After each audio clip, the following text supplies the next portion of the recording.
Keyboard থেকে control alt এবং এল কি প্রেস করার সাথে সাথে মাইক্রোসফট এক্সেল ওপেন হলো। এমনই স্মার্টভাবে কোনো প্রোগ্রামকে ওপেন করার জন্য শর্টকাট কি তৈরি করা যায়। এখানে এমএস ওয়ার্ড ওপেন করার জন্য শর্টকাট কি কীভাবে তৈরি করতে হয় সে সম্পর্কে জানব। প্রথমে এমএস ওয়ার্ড আইকনটির উপর আরএমসি ক্লিক করতে হবে।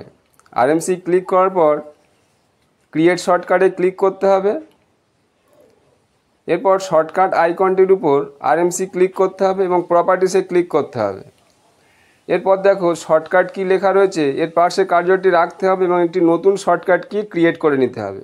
তার জন্য কন্ট্রোল অল্ট কি প্রেস করার পরে এখানে যে কোনো একটি অ্যালফাবেটস বসাতে হবে। এখানে কে কি অ্যালফাবেট বসিয়ে দেওয়ার পর ওকেতে ক্লিক করতে হবে।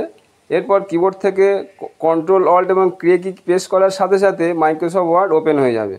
এমনই গুরুত্বপূর্ণ ভিডিও দেখার জন্য চ্যানেলটিকে সাবস্ক্রাইব করে রাখবেন।